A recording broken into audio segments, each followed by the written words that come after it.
എല്ലാ പ്രിയ വിദ്യാർത്ഥികൾക്കും പുതിയൊടിലേക്ക് സ്വാഗതം. കണ്ണൂർ യൂണിവേഴ്സിറ്റി FIUGP 4ാം സെമസ്റ്ററിൽ ഇന്റേൺഷിപ്പ് നിർബന്ധമാക്കിക്കൊണ്ട് ഒരു കഴിഞ്ഞ ദിവസം യൂണിവേഴ്സിറ്റിയിൽ നിന്നൊരു നോട്ടിഫിക്കേഷൻ ഉണ്ടാകുകയും അതുമായി ബന്ധപ്പെട്ട് നമ്മൾ വീഡിയോ ചെയ്തിരുന്നു. അപ്പോൾ ഇന്റേൺഷിപ്പ് നിർബന്ധമാണോ, അതെങ്ങനെയാണ് ചെയ്യുക, എങ്ങനെയാണ് എടുക്കുക, മേജർ വിഷയത്തിൽ നിന്ന് സെലക്ട് ചെയ്യണോ, അത് എവിടെ നിന്ന് എടുക്കും, ഏത് സ്ഥാപനത്തിൽ നിന്ന് എടുക്കും എന്നിവയുമായി ബന്ധപ്പെട്ട് വിദ്യാർത്ഥികൾക്ക് ഒരുപാട് സംശയങ്ങൾ നിലനിൽക്കുന്ന സാഹചര്യത്തിൽ നമ്മളോട് ഒരുപാട് വിദ്യാർത്ഥികളുമായി ബന്ധപ്പെട്ട് കമൻ്റ് അയച്ചും അല്ലാതെയൊക്കെ ചോദിച്ചിരുന്നു. അപ്പോൾ അതുമായി ബന്ധപ്പെട്ട് യൂണിവേഴ്സിറ്റി തന്നെ വിദ്യാർത്ഥികളുടെ സംശയങ്ങൾക്കുള്ള മറുപടിയുമായി ബന്ധപ്പെട്ട് പുതിയൊരു സർക്കുലർ ഇറക്കിയിട്ടുണ്ട്. നമുക്ക് നോക്കാം. വിശദമായ വാർത്തയിലേക്ക് പോകുമ്പോഴായിട്ട് ആദ്യമായിട്ട് ഇഷ്ടം കാണുന്ന വിദ്യാർത്ഥിനികൾ തീർച്ചയായും അടിക്കേണ്ട മറക്കേണ്ട സബ്സ്ക്രൈബ് ചെയ്ത് കൂടെ പ്രത്യേകം ശ്രദ്ധിക്കാം. സബ്സ്ക്രൈബ് ചെയ്തിട്ട് നോട്ടിഫിക്കേഷൻ ബില്ലേക്കുള്ള ഓപ്ഷൻ എനേബിൾ ചെയ്യുക. ചാനൽ വീഡിയോസ് നിങ്ങൾക്ക് ഉപകാരപ്രദമാണെങ്കിൽ തീർച്ചയായും ഒന്ന് ലൈക്കും കൂടി ചെയ്തപ്പോൾ നിങ്ങളുടെ സുഹൃത്തുക്കളിലേക്ക് ഷെയർ ചെയ്ത് കൊടുക്കാനും കൂടി പ്രത്യേകം ശ്രദ്ധിക്കുക. അതുപോലെ തന്നെ നമ്മുടെ ചാനലിൻ്റെ വാട്സപ്പ് ചാനലിൽ ജോയിൻ ചെയ്യാൻ ആഗ്രഹിക്കുന്ന വിദ്യാർത്ഥിനികൾ തീർച്ചയായും നമ്മുടെ വാട്സപ്പ് ചാനൽ ജോയിൻ ചെയ്യാനുള്ള ലിങ്ക് നിങ്ങൾക്ക് വീഡിയോയ്ക്ക് തന്നെ ഡിസ്ക്രിപ്ഷൻ ബോക്സിൽ നൽകുന്നതായിരിക്കും. അപ്പോൾ നമുക്ക് ഇതിനെ വളരെ പ്രധാനമായി നോക്കാം. കണ്ണൂർ യൂണിവേഴ്സിറ്റി FIUGP വിദ്യാർത്ഥികൾക്ക് 4ാം സെമസ്റ്ററിൽ ഇന്റേൺഷിപ്പ് നിർബന്ധമാക്കിക്കൊണ്ട് കഴിഞ്ഞ ദിവസം യൂണിവേഴ്സിറ്റി സർക്കുലർ ഇറക്കുകയും ഇതുമായി ബന്ധപ്പെട്ട് നമ്മൾ വീഡിയോ ചെയ്തപ്പോൾ നിരവധി തരത്തിലുള്ള ആശങ്കകളാണ് നമ്മളോട് പങ്കുവച്ചത്. തീർച്ചയായും വിദ്യാർത്ഥികളുടെ ആ സംശയങ്ങൾക്കുള്ള മറുപടിയായിട്ട് യൂണിവേഴ്സിറ്റി തന്നെ സർക്കുലർ ഇറക്കിയിട്ട് നമുക്ക് നോക്കാം. ഓക്കെ, FIUGP ഇന്റേൺഷിപ്പ് സംബന്ധിച്ച് മാർഗനിർദ്ദേശങ്ങൾ പുറപ്പെടുവിക്കുന്നു. 25/3/2006 തീയതികളിൽ ഇതേ നമ്പർ സർവകലാശാല ഉത്തരവ് 27/3/2006 തീയതിയിലെ വൈസ് ചാൻസലറുടെ ഉത്തരവ്. 4 വർഷ ബിരുദ പ്രോഗ്രാമിന്റെ ഭാഗമായി ഇന്റേൺഷിപ്പ് ചെയ്യുന്നതുമായി ബന്ധപ്പെട്ട് വൈസ് ചാൻസലറുടെ ഉത്തരവിന്റെ അടിസ്ഥാനത്തിൽ താഴെ പറയുന്ന നിർദ്ദേശങ്ങൾ പുറപ്പെടുവിക്കുന്നു. വിദ്യാർത്ഥികൾക്ക് അവരുടെ മേജർ, മൈനർ, ഇന്റർഡിസിപ്ലിനറി അല്ലെങ്കിൽ അനുബന്ധ വിഷയങ്ങളിൽ ഏതെങ്കിലും അല്ലെങ്കിൽ താല്പര്യമുള്ള മറ്റേത് മേഖലയിലും ഇന്റേൺഷിപ്പ് ചെയ്യാവുന്നതാണ്. നിങ്ങളുടെ മേജർ വിഷയത്തിൽ നിന്ന് ചെയ്യാം, നിങ്ങൾ മൈനറായിട്ട് പഠിച്ച വിഷയത്തിൽ നിന്ന് ചെയ്യാം. ഇനി നിങ്ങൾ മേജറും മൈനറും പഠിക്കാത്ത നിങ്ങൾക്ക് താല്പര്യമുള്ള മറ്റേത് മേഖലയിലും ഇന്റേൺഷിപ്പ് ചെയ്യാവുന്നതാണ്. നിങ്ങൾക്ക് മേജർ വിഷയത്തിൽ നിന്ന് ചെയ്യണം നിർബന്ധമില്ല, മൈനർ വിഷയത്തിൽ നിന്ന് എടുക്കണമെന്നില്ല. നിങ്ങൾക്ക് താല്പര്യമുള്ള ഏത് മേഖലയിലും ഇന്റേൺഷിപ്പ് ചെയ്യാവുന്നതാണ്. കേരളത്തിനകത്തും പുറത്തുമായുള്ള സ്ഥാപനങ്ങളിൽ ഇന്റേൺഷിപ്പ് ചെയ്യാവുന്നതാണ്. വിദ്യാർത്ഥികൾ മാതൃസ്ഥാപനങ്ങളിൽ ഇന്റേൺഷിപ്പ് ചെയ്യുന്നത് പ്രോത്സാഹിപ്പിക്കേണ്ടതില്ല. എന്നാൽ ഭിന്നശേഷി വിഭാഗങ്ങളിൽ നിന്നുള്ള വിദ്യാർത്ഥികൾക്കും മറ്റ് ആരോഗ്യ പ്രശ്നങ്ങളുള്ള വിദ്യാർത്ഥികൾക്കും മാതൃസ്ഥാപനത്തിൽ തന്നെ ഇന്റേൺഷിപ്പ് ചെയ്യാൻ സാധിക്കും. 90 മുതൽ 120 മണിക്കൂർ അല്ലെങ്കിൽ 15 to 20 ദിവസങ്ങളിലാണ് ഇന്റേൺഷിപ്പ് ചെയ്യണം. 5ാം സെമസ്റ്റർ പരീക്ഷയ്ക്ക് മുൻപായി വിദ്യാർത്ഥികൾ ഇന്റേൺഷിപ്പ് പൂർത്തിയാക്കണം. 4ാം സെമസ്റ്ററിന് ശേഷമുള്ള വേനലവധിയിലോ അല്ലെങ്കിൽ 5ാം സെമസ്റ്ററോട് കൂടി അവധി ദിവസങ്ങൾ ഉൾപ്പെടുത്തിയോ വിദ്യാർത്ഥികൾ ഇന്റേൺഷിപ്പ് ചെയ്യാവുന്നതാണ്. 5ാം സെമസ്റ്ററിന് മുമ്പ് വിദ്യാർത്ഥികൾ ഇന്റേൺഷിപ്പ് പൂർത്തിയാക്കുന്ന തരത്തിൽ കോളേജ് തല ഇന്റേൺഷിപ്പ് സെല്ല് ക്രമീകരിക്കണം. ഇന്റേൺഷിപ്പ് ചെയ്യുന്നതിനുള്ള സ്ഥലങ്ങൾ കണ്ടെത്താൻ വിദ്യാർത്ഥികൾക്ക് ആവശ്യമായ സമയം അനുവദിക്കണം. 5ാം സെമസ്റ്റർ പരീക്ഷ രജിസ്റ്റർ ചെയ്യുന്നതിനോടൊപ്പം തന്നെ ഇന്റേൺഷിപ്പ് രജിസ്റ്റർ ചെയ്യണം. ഇത് 90 മുതൽ 120 മണിക്കൂർ അല്ലെങ്കിൽ 15 to 20 ദിവസമാണ് ചെയ്യേണ്ടത്. നിങ്ങൾക്ക് കേരളത്തിനകത്തും പുറത്തും ഒക്കെ ചെയ്യാം. 5th സെമസ്റ്റർ 5ാം സെമസ്റ്ററിൻ്റെ രജിസ്ട്രേഷൻ ഏതാണ്ട് ഒരു ഓഗസ്റ്റ് സെപ്റ്റംബർ ആ ടൈമിലൊക്കെയാണ് 5ാം സെമസ്റ്റർ രജിസ്ട്രേഷൻ ഉണ്ടാകുക. അതിന് മുമ്പ് നിങ്ങൾ ഇന്റേൺഷിപ്പ് നിങ്ങൾക്ക് ടൈമുണ്ട്. ഓഗസ്റ്റ് വരെ എന്തായാലും സമയമുണ്ട്. നിങ്ങൾക്ക് അതിനുള്ളിൽ പൂർത്തീകരിച്ചാൽ മതിയാകും. വിദ്യാർത്ഥികൾക്ക് കേരള സ്റ്റേറ്റ് ഹയർ എഡ്യൂക്കേഷൻ കൗൺസിലിൻ്റെ ഇന്റേൺഷിപ്പ് കേരള പോർട്ടൽ വഴി ഇന്റേൺഷിപ്പുകൾ ചെയ്യാൻ സാധിക്കും. സംസ്ഥാന സർക്കാരിൻ്റെ വിവിധ വകുപ്പുകൾ നൽകുന്ന ഇന്റേൺഷിപ്പ് അവസരങ്ങളും ഈ പോർട്ടൽ വഴി ലഭ്യമാണ്. ഇന്റേൺഷിപ്പ് നൈപുണ്യ വികസനം പരിശീലന പരിപാടിക്കായി കേന്ദ്ര സംസ്ഥാന സർക്കാരുകളുടെ പോർട്ടൽ വഴി അവസരങ്ങളും ഇന്റേൺഷിപ്പ് കോഴ്സുകൾക്ക് തുല്യമായി പരിഗണിക്കപ്പെടും. ഇങ്ങനെ ചെയ്യുന്ന വിദ്യാർത്ഥികൾ ഇന്റേൺഷിപ്പ് കേരള പോർട്ടലിൽ രജിസ്റ്റർ ചെയ്യേണ്ടതില്ല.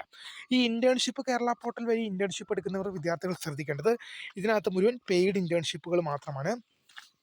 6,000, 7,000, 10,000 ഒക്കെ വരെ പെയ്ഡ് ഇന്റേൺഷിപ്പ് ഉണ്ട്. തീർച്ചയായും പ്രിയ വിദ്യാർത്ഥികൾ ശ്രദ്ധിക്കേണ്ടത് പലയിടങ്ങളിലും നിങ്ങൾക്ക് ഫ്രീ ആയിട്ട് കിട്ടും. പല സർക്കാർ സ്ഥാപനങ്ങളിലും അതുപോലെ തന്നെ നൈപുണ്യ സ്ഥാപനങ്ങളിലും. ഇപ്പോൾ നമ്മുടെ കേന്ദ്ര സർക്കാരിൻ്റെ വരെ സ്കിൽ ഇന്ത്യ പ്രൊജക്റ്റ് വഴി കേന്ദ്ര സർക്കാരിൻ്റെ സ്കിൽ ഇന്ത്യ പ്രൊജക്റ്റ് വഴിയുള്ള വെബ്സൈറ്റിൽ നിങ്ങൾക്ക് ഫ്രീ ആയിട്ടുള്ള ഇന്റേൺഷിപ്പുകൾ, അതും സ്റ്റൈഫൻഡോടുകൂടി 10,000, 20,000 രൂപകളൊക്കെ ഇങ്ങോട്ട് തന്നിട്ട് നമുക്ക് സ്റ്റൈഫൻഡ് തന്ന് ഇന്റേൺഷിപ്പ് ചെയ്യാൻ പറ്റുന്ന അവസരങ്ങൾ സ്കിൽ ഇന്ത്യയുടെ വെബ്സൈറ്റിലുണ്ട്. ഈ internship Kerala portal, higher education council internship Kerala പോർട്ടലിൽ ഇന്റേൺഷിപ്പ് ഉള്ളത് മൊത്തം പെയ്ഡ് ഇന്റേൺഷിപ്പാണ്. നമ്മൾ 6, 7, 8, 9, 10, 10,500 ഒക്കെ നമ്മൾ അങ്ങോട്ട് കൊടുത്ത് ചെയ്യണം. ശരിക്കും പറഞ്ഞാൽ അതിൻ്റെ ഒന്നും ആവശ്യമില്ല. സ്കിൽ ഇന്ത്യ പോലുള്ള കേന്ദ്ര സർക്കാരിൻ്റെ വെബ്സൈറ്റുകളിലൊക്കെ പോയി കഴിഞ്ഞാൽ നിങ്ങൾക്ക് ഫ്രീ ആയിട്ട് 20,000 രൂപ വരെ സ്റ്റൈഫൻഡ് ഇങ്ങോട്ട് കിട്ടിക്കൊണ്ടുള്ള ചെയ്യാനുള്ള ഓപ്ഷനൊക്കെ ഉണ്ട്. അപ്പോൾ അങ്ങനെയുള്ളത് ഉപയോഗിക്കാം.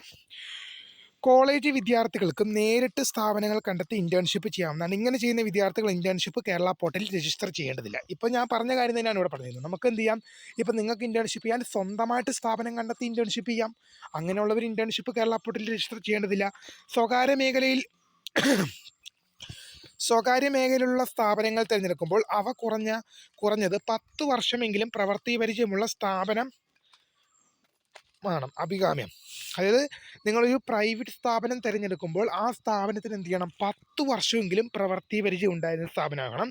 എന്നാൽ മറ്റവസരങ്ങൾ ലഭിക്കാത്ത പക്ഷം സ്റ്റാർട്ടപ്പ് സംരംഭങ്ങളും 10 വർഷം പ്രവൃത്തി പരിചയമില്ലാത്ത സ്വകാര്യ സ്ഥാപനങ്ങളിലെ കോളേജ് FAUGP കമ്മിറ്റിയുടെ മുൻകൂർ അനുമതിയോടെ വിദ്യാർത്ഥികൾക്ക് ഇന്റേൺഷിപ്പ് ചെയ്യാവുന്നതാണ്. ഇനി അവസാന സമയമായിട്ടും വിദ്യാർത്ഥികൾക്ക് ഇന്റേൺഷിപ്പ് കിട്ടാത്തൊരു പ്രശ്നമാണെങ്കിൽ അവിടെ നിങ്ങൾ 10 വർഷം എന്നുള്ള പ്രവൃത്തി പരിചയം ഉള്ള സ്വകാര്യ സ്ഥാപനങ്ങളിൽ നിന്ന് നിങ്ങൾ എന്ത് ചെയ്യേണ്ട, അത് നോക്കണ്ട. നിങ്ങൾക്ക് 10 വർഷം പ്രവൃത്തി പരിചയം ഇല്ലാത്ത സ്വകാര്യ സ്ഥാപനങ്ങളിലും ചെയ്യാവുന്നതാണ്.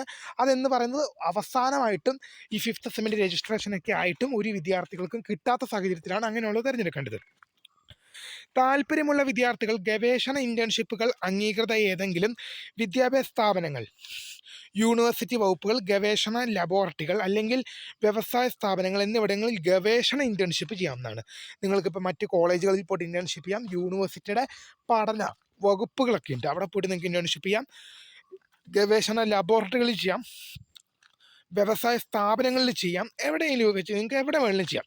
വിദ്യാർത്ഥികൾക്ക് സംസ്ഥാന കേന്ദ്ര സർക്കാർ ഏജൻസികളുടെ സഹായത്തോടെ സജ്ജമായി ലബോറട്ടറികൾ എന്നിവയിൽ ഇന്റേൺഷിപ്പ് ചെയ്യാവുന്നതാണ്. ഇത്തരം കേന്ദ്രങ്ങൾ മാതൃകാ സ്ഥാപനത്തിൽ വിദ്യാർത്ഥികൾക്ക് ഇന്റേൺഷിപ്പ് ചെയ്യാൻ അവസരം നൽകുന്നതാണ്.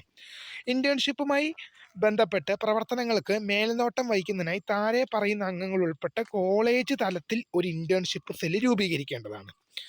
ചെയർപേഴ്സൺ പ്രിൻസിപ്പൾ ആയിരിക്കണം. Internship coordinator a faculty member of appointed by the principal അപ്പോയിൻമെന്റ് ചെയ്യുന്ന ഒരു മെമ്പർ ആയിരിക്കും internship coordinator. Department level coordinator on representative for every UG programme. ഓരോ ഡിപ്പാർട്ട്മെന്റിനും ഓരോ ഇന്റേൺഷിപ്പ് കോർഡിനേറ്ററെ രൂപീകരിക്കണം എന്നുള്ള നിർദ്ദേശം നൽകിയിട്ടുണ്ട്. കൂടാതെ ഓരോ വിദ്യാർത്ഥികളുടെയും ഇന്റേൺഷിപ്പ് പ്രവർത്തനങ്ങൾ സൂപ്പർവൈസ് ചെയ്യുന്നതിന് ഡിപ്പാർട്ട്മെന്റ് തലത്തിൽ ഒരു ഇന്റേൺഷിപ്പ് സൂപ്പർവൈസറെ നിയമിക്കേണ്ടതാണ്. ഇന്റേൺഷിപ്പ് സംബന്ധിച്ച് മൂല്യനിർണ്ണയം നടത്തേണ്ടതും ഗ്രേഡ് നൽകേണ്ടതും കോളേജ് തല സൂപ്പർവൈസർ ആയിരിക്കും. ഞാനിപ്പോൾ പറഞ്ഞ കാര്യം തന്നെയാണ്. ഓരോ ഡിപ്പാർട്ട്മെന്റിലും ഇന്റേൺഷിപ്പ് കോർഡിനേറ്ററെ നിയമിക്കണം. കോളേജ് തലത്തിൽ ഒരു ഇന്റേൺഷിപ്പ് കോർഡിനേറ്റർ ഉണ്ടാവും. അവരാണ് നിങ്ങളുടെ ഇന്റേൺഷിപ്പിന്റെ വൈബ് നടത്തുക, നിങ്ങളുടെ ഗ്രേഡ് നിർണ്ണയിക്കുക. ഇന്റേൺഷിപ്പിന് 2 ക്രെഡിറ്റ് ഉണ്ട്. അവരായിരിക്കും ബന്ധപ്പെട്ടുള്ള കാര്യങ്ങളൊക്കെ ചെയ്യുക. 2 ക്രെഡിറ്റ് നൽകുന്നത്. അതുപോലെ തന്നെ നിങ്ങൾക്ക് ഇതുമായി ബന്ധപ്പെട്ട റിപ്പോർട്ടൊക്കെ സമർപ്പിക്കാനുണ്ട് യൂണിവേഴ്സിറ്റിക്ക്. ബാക്കിയുള്ള ഡീറ്റെയിൽസിനെ നമുക്ക് നോക്കാം. ഇന്റേൺഷിപ്പ് നടന്ന സ്ഥാപനത്തിലോ സംഘടനയിലോ ഒരു നിശ്ചിത ഇന്റേൺഷിപ്പ് സെന്റർ ഉണ്ടായിരിക്കണം. ആ സെന്റർ വിദ്യാർത്ഥികളുടെ ഹാജരും പ്രകടനവും നിരീക്ഷിക്കേണ്ടതാണ്. ഇന്റേൺഷിപ്പ് പൂർത്തിയാക്കിയ ശേഷം വിദ്യാർത്ഥി നിർദ്ദിഷ്ട ഫോർമാറ്റിൽ തയ്യാറാക്കിയ പ്രൊജക്റ്റ് റിപ്പോർട്ടും ഹോസ്റ്റ് സംസ്ഥാനത്തിലെ സംഘടനയിലെ ഇന്റേൺഷിപ്പ് സെന്റർ അല്ലെങ്കിൽ ബന്ധപ്പെട്ട അധികാരികൾ നൽകുന്ന ഇന്റേൺഷിപ്പ് പൂർത്തീകരിക്കുന്ന സർട്ടിഫിക്കറ്റും കോളേജ് ഇന്റേൺഷിപ്പ് സൂപ്പർവൈസറിന് സമർപ്പിക്കണം. സംസ്ഥാനത്തെ തിരഞ്ഞെടുപ്പ് നടക്കുന്നതിൻ്റെ പശ്ചാത്തലത്തിൽ പരീക്ഷകളടക്കം പുനഃക്രമീകരിക്കേണ്ട സാഹചര്യത്തിൽ 2024 പ്രവേശന വിദ്യാർത്ഥികൾക്ക് ഇന്റേൺഷിപ്പ് ചെയ്യുന്നതിന് പരമാവധി സമയം അനുവദിക്കാൻ ശ്രദ്ധിക്കേണ്ടതാണ്. വിദ്യാർത്ഥികൾ പരമാവധി സൗജന്യമായ ഇന്റേൺഷിപ്പുകൾ അവസരങ്ങൾ ലഭ്യമാക്കുന്നതിന് ഇന്റേൺഷിപ്പ് സൂപ്പർവൈസർ കോർഡിനേറ്റർ ശ്രദ്ധിക്കേണ്ടതാണ്. കോളേജുകൾ ഇതുമായി ബന്ധപ്പെട്ട് വിദ്യാർത്ഥികൾക്ക് കൃത്യസമയം നിർദ്ദേശം നൽകേണ്ടതും അനാവശ്യ പരിഭ്രാന്തി ഒഴിവാക്കാൻ ആവശ്യമായ നടപടികൾ സ്വീകരിക്കേണ്ടതുമാണ്. ഇന്റേൺഷിപ്പും സംബന്ധിച്ച് കൂടുതൽ വിവരങ്ങൾ 25/3/2026 ഇതേ നമ്പർ സർവകലാശാല ഉത്തരവിൽ പരിശോധിക്കേണ്ടതാണ്. തീർച്ചയായും നിങ്ങൾക്ക് എവിടുന്ന് വേണം ഇന്റേൺഷിപ്പ് ചെയ്യാം, എങ്ങനെ ഇന്റേൺഷിപ്പ് ചെയ്യാം, നിങ്ങൾക്ക് സ്വന്തമായി കണ്ടെത്തി ചെയ്യാം, എങ്ങനെയും ചെയ്യാം. ഏത് ഡിപ്പാർട്ട്മെൻറ്റ് മേജർ വിഷയത്തിൽ നിന്ന് തന്നെ എടുക്കണമെന്നുള്ളത് ഒരുപാട് വിദ്യാർത്ഥികൾ ചോദിച്ചാണ്. മേജർ വിഷയത്തിൽ നിന്ന് എടുക്കേണ്ട, എവിടുന്ന് വേണം എടുക്കാം. അപ്പോൾ തീർച്ചയായും നിങ്ങൾക്ക് ഈ സർക്കുലർ യൂണിവേഴ്സിറ്റി സൈറ്റ് ലഭ്യമാണ്. അപ്പോൾ കാണുന്നത്